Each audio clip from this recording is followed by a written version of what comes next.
Igbo ndị mana ege m ntị biko dododo biko ka ị na-enweta vidiyo ya kabarụ na-eshia biko nekwana anya nekwana ihe ka unu gee ntị ihe Akachaam kwukwala ọzọ gekwana ntị ka unu fe ihe Akachaam kwukwala ọzọ because one thing I'll have to say is that too much of everything is bad.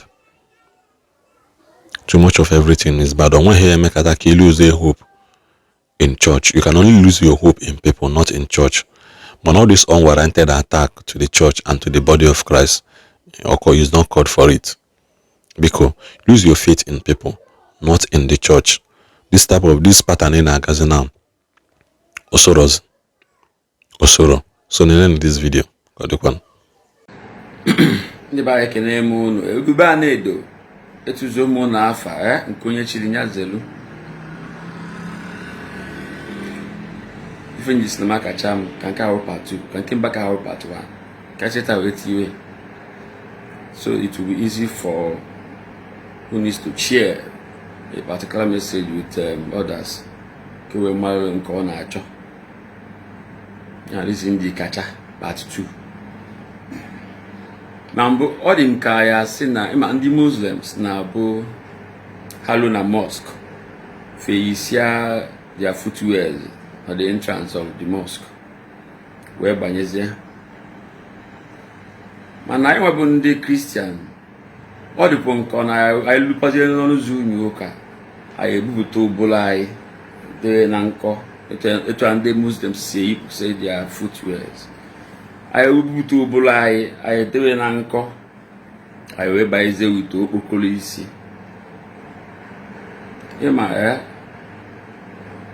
Religion will meaning do chap bolia. Manu was the meaning more, if you agree with me. The reason why you agree with me is that Mungo Park discovered River Niger. Igbo Gogo now well-known Mungo Park discover River Niger.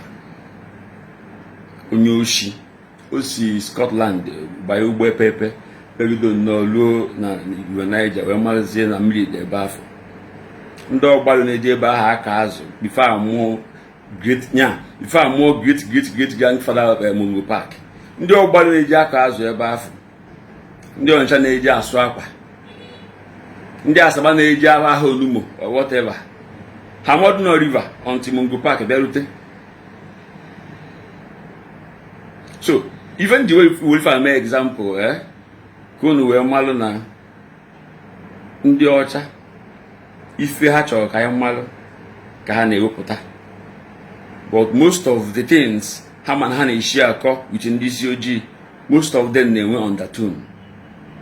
Or where is no so come on so elite here okay. So you Google or Ghana dictionary meaning of religion we via for now can go nke religion is the most powerful mind control and manipulation. Religion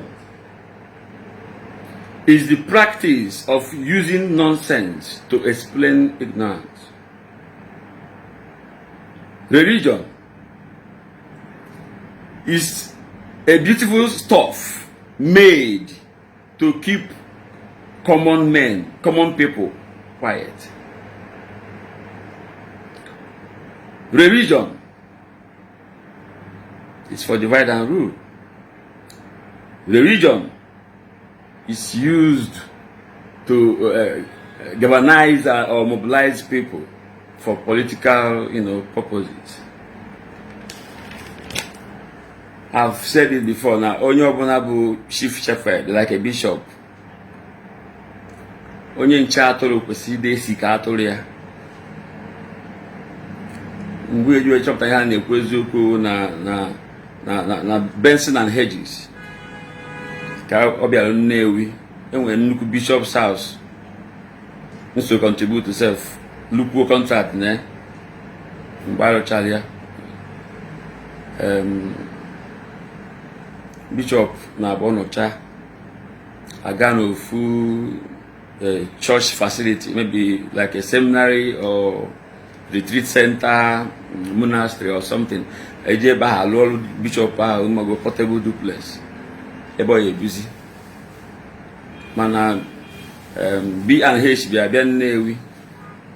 Therefore, how big Bishop's house is, meaning no you be with so many people. Man no labo, and no ha wole ko mago. I was considering that no bona KAB. So the bishop's house is quite big. If be an Heshime. Osinora, not choy so, not choy coblu na ebo bigul for almost 20 years. Kobo bakeko yopota. Nyam no leba no doma. Ojebe ndo kanwala nwelana. Side the temple ndo boni. Side damage. Everybody almost isolated. Ojeba law unobi. So be an H. Eba ko but no way need na akoka or bosoje office. Eba ko is drive there. And what does that tell you? Mmadụ ekuzi sọsọ eziokwu. Amadu no nya na nya mma na ekuzi sọsọ eziokwu.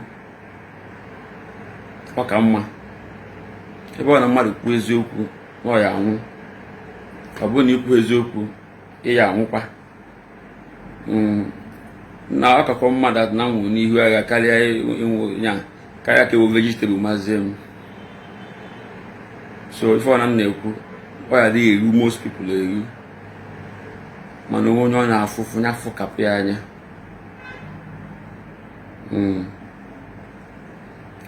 Part of why ndị wee say na the religion bụ ebe a na-eji ignorance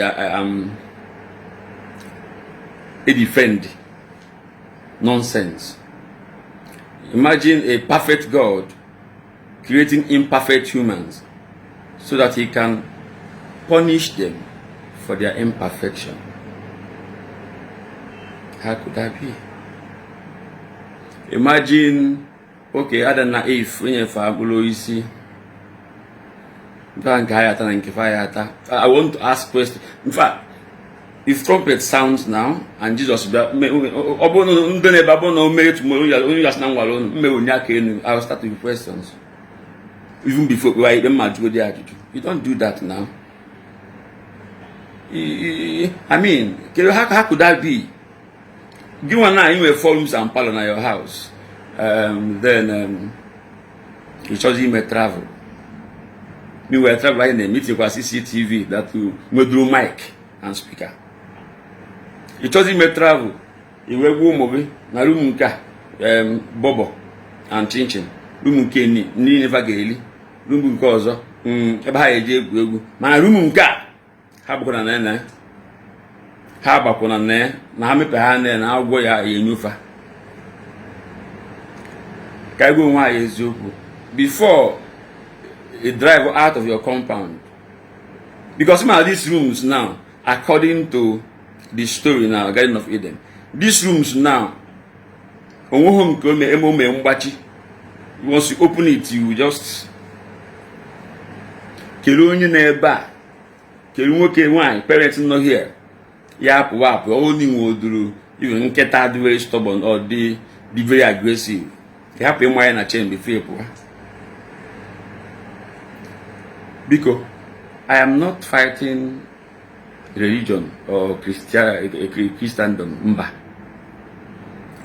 Eventually, to start with, my point is that now I believe that humanity is better than religion. I didn't bring up a debate, but I will touch that area.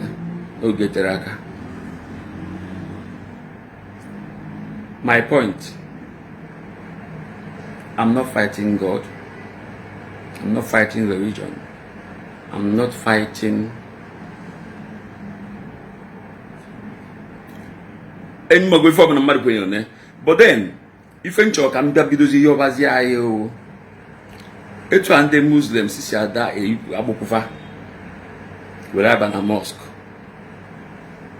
They buy I need to bring I never talk. I yes. Nakan choka you change. I had that to aya da ajụ ajụjụ.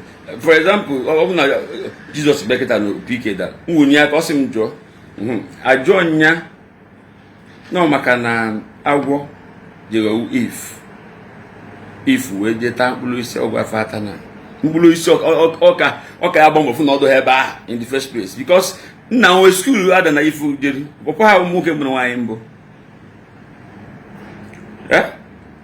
And I'll even start with why eji welu nye if brain also no if no yi nke nya nwere, right? Yes.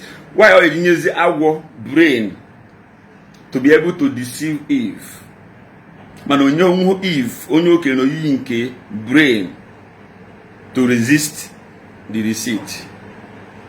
Why? Then let's go to the punishment. We all know the story now, so let's go straight to the punishment. Agwọ ebe ọ bụ n'ime go nka nọ n'afọ oke ihe eji akpụzi and not also etu dust ya abụzi so ifike n'eli. Onye uwe agwọ Chukwu ejiwe chaa ya n'ọsọ dust ka ọ na-eli. Agwọ na-enye akwa, agwọ na-enye ọkụkọ, earthworm, onweta nke wa na konda onweta onye ma gbada onye ma shu onye okpuru. Onye uwe agwọ. You see why I need ide echiche. By the way, ọ bụ na maybe na Chukwu adịrọ all the necessary that na event ya. If not, Christmas na ndị egbu Christmas about the most stubborn person general so I am not saying that Chukwu adịrọ man even na-ekwu ka iwu n'oburu anyị ka oburu anyị wapazi ọlụ unu chọọ ka anyị malụ na ọ bụ na unu ga ekweta ka anyị mee challenge na I know na January, right? January, ending of January at welu na January of 2030. No offering, no tithe, no any contribution in the church. Go on in naga. Kaimalu kone yafo. I wish you can do that. Muwes na makacha biko kawa biko kawa omu eku na makacha omu onye sinya so we ku akacha. But the truth is that there were so many akacha na chozi onye yetiri ha okpa ka aka. So na asukwa no omu kacha. Otu one aya juazi ajuju. Now apart from agwo ka ife ọzọ akwale okay na okay etinyezi ilo between agwo na nwanyị for that deceit. Ebe ọ na nwanyị fụrụ agwo na eji ọkpa nkịtị wee zọpịa isi si Nigeria si wee du ska acha mma nwanyị ha ji ọkpa wee zowu agwo.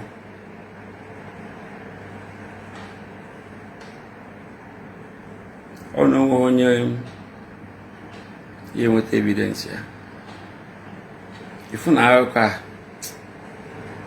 record ọsịsọ because ọ na ha kpọrọ ụdị mmadụ ka m onwe ife ma gwa ha wepụ na nke ya wọk nke ya wese na nke na-ajụkwa ajụ.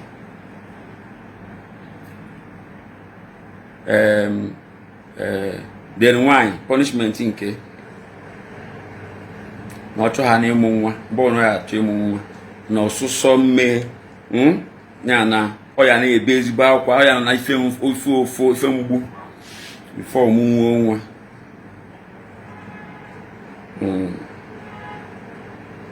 Efi, ịnyịnya, elu ha na-amụ nwa ha na-anakwa n'ife ofu ha esota mkpụrụ asịsị atana.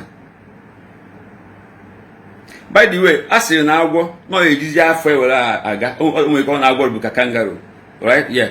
Now agwọ a sị na ọ ejizi afọ ewere akpụ self part of the punishment, right? Kedu ife ejuna ka ife onye nke ha mere oso if onye nke ahụ dịle ka o ji aga. So you see, anyị bụ ndị Igbo for example anyị kwesịrị maka na bi from nta akara from nwa ka ebido na etikọ ife a n'isi na-etikọ ife a n'isi like I would always say, that our great grandfathers were lied to, and they lied to our grandfathers lied to our fathers lied to us. That's just not the reason why we have to lie to our own children.